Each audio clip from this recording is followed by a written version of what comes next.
Desde los inicios de la civilización, los seres humanos hemos tratado muy mal al planeta, siendo uno de los principales agentes climáticos, sobre todo con la deforestación de bosques, para convertirlos en tierras de cultivo.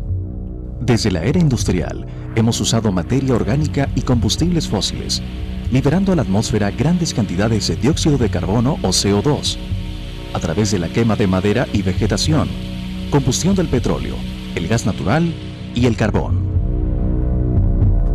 Se calcula que cada año emitimos unas 25.000 millones de toneladas de CO2, la concentración más alta de los últimos 650.000 años, del cual una gran parte de los ecosistemas terrestres no lo pueden reciclar rápidamente. Poco a poco hemos contribuido a crear una bomba. El clima de la Tierra se mantiene solo cuando la cantidad de energía solar absorbida es igual a la cantidad desprendida. El aumento de los niveles de dióxido de carbono, metano y óxido nitroso permite que los rayos del sol penetren en la Tierra sin impedimento, y su concentración hace que los rayos solares no puedan escapar. Como en un invernadero, la mayor cantidad de estos gases hacen que la capa interna de la atmósfera y la superficie terrestre se calienten. A este fenómeno se le conoce como calentamiento global, efecto invernadero o cambio climático. Según distintas opiniones científicas, se cree que este factor podría aumentar la temperatura del planeta entre 1,5 y 5,8 grados Celsius. Este aumento sería el más rápido en los últimos 100.000 años, haciendo muy difícil que todos los ecosistemas del mundo se puedan adaptar. La cantidad de gases de efecto invernadero vienen aumentando por tres factores fundamentales: la quema de combustibles fósiles, la destrucción de bosques y el aumento de la población. Un mundo apretado, con 6.300 millones de personas, no es el lugar adecuado para realizar experimentos incontrolados sobre el clima. El calentamiento global ha provocado que la temperatura en algunas zonas de los polos aumente en 0,5 grados Celsius, y sus hielos, que mantienen enormes cantidades de agua, ya se están derritiendo. Al derretirse, más agua dulce entra al mar. Esto eleva el nivel de los océanos, pudiendo provocar inundaciones severas, sobre todo en ciudades costeras y deltas de ríos. No debemos olvidar que la nieve refleja al espacio la mayor parte de radiación que incide sobre ella, y su disminución hará que haya más suelo expuesto y la Tierra se caliente aún más. El calentamiento global también ocasionará que se evapore más agua de los océanos. El vapor de agua actúa como el mejor gas invernadero, al menos en el muy corto plazo. Un pequeño aumento de temperatura puede causar un incremento dramático de muertes debido a eventos de temperaturas extremas. Asimismo, la dispersión de enfermedades como la malaria, el dengue y el cólera sería una constante. En algunos lugares, las sequías, la falta de agua y alimentos, las tormentas, los fracasos de los cultivos y la extinción de incontables especies de plantas y animales serían inevitables, mientras que en otros lugares se podrían tener inundaciones, temperaturas anormalmente bajas y aumento de plagas vegetales y animales. El calentamiento global ha comenzado a afectar a todos los países, y si no logramos mitigarlo, la humanidad entera estará en peligro. Por esto, enfrentar los problemas ambientales globales nos debe dirigir a la creación de una empresa que involucre a todas las naciones.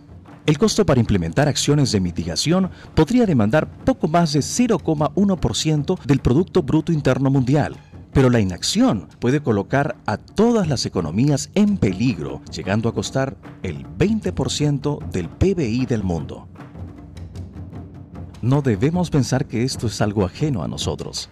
En el Perú, en los últimos 30 años, hemos perdido el 22% de los glaciares y ya no podemos hablar de nieves perpetuas porque se están derritiendo.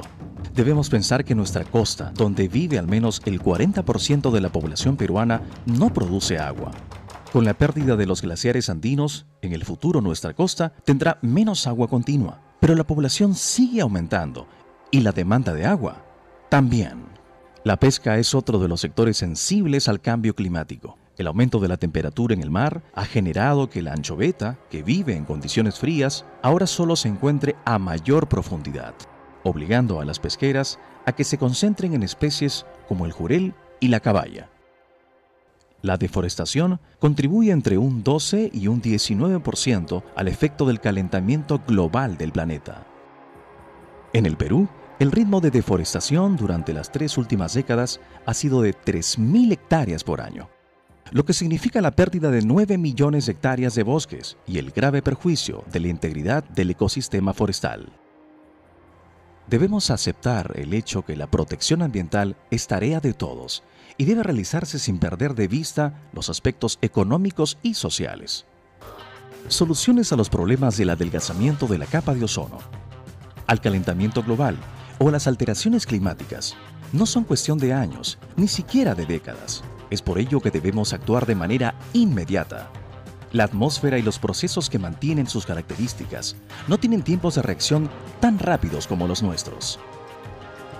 Con acciones sencillas, también podemos contribuir a mitigar el cambio climático. Una forma de comenzar sería reconvertirnos a utilizar focos ahorradores, apagando los artefactos eléctricos, reduciendo el consumo de calentadores o aire acondicionado, usando menos agua caliente, segregando y reciclando la basura. Debemos plantar más árboles en zonas apropiadas. Nuestro país tiene al menos 9 millones de hectáreas de tierras degradadas que pueden ser reforestadas. Cada uno de nosotros debería plantar al menos 10 árboles para la buena salud del planeta. Tenemos la obligación de proteger los bosques, porque los bosques reciclan el CO2. Además, la cobertura vegetal tiene como gran cualidad el efecto esponja, donde los bosques absorben el agua de las lluvias y la sueltan de a pocos, previniendo así inundaciones y deslizamientos. Cambiar el uso de los combustibles fósiles por el de energías renovables alternativas es urgente. La energía más abundante en el país es la hidroenergía, es decir, la generación eléctrica por el agua. Nuestro país aprovecha apenas el 4% de su potencial hidroenergético. La hidroenergía es una energía limpia porque no emite CO2. También podríamos tener en cuenta otras fuentes energéticas, como la del sol y la del viento. En las ciudades estamos obligados a ahorrar el agua potable. No la dejemos correr en vano. Debemos pensar que hay muchos peruanos que no tienen la suerte de abrir un caño y tener agua. Además, debemos reciclarla. Todas las aguas de los desagües se pueden procesar y reutilizar para riego en lugar de echarlas al ambiente sin tratamiento, incentivando la contaminación. Como vemos, todos podemos contribuir a mitigar el cambio climático. Todavía estamos a tiempo. Seamos responsables. Pensemos en nuestros hijos y en el Perú del futuro.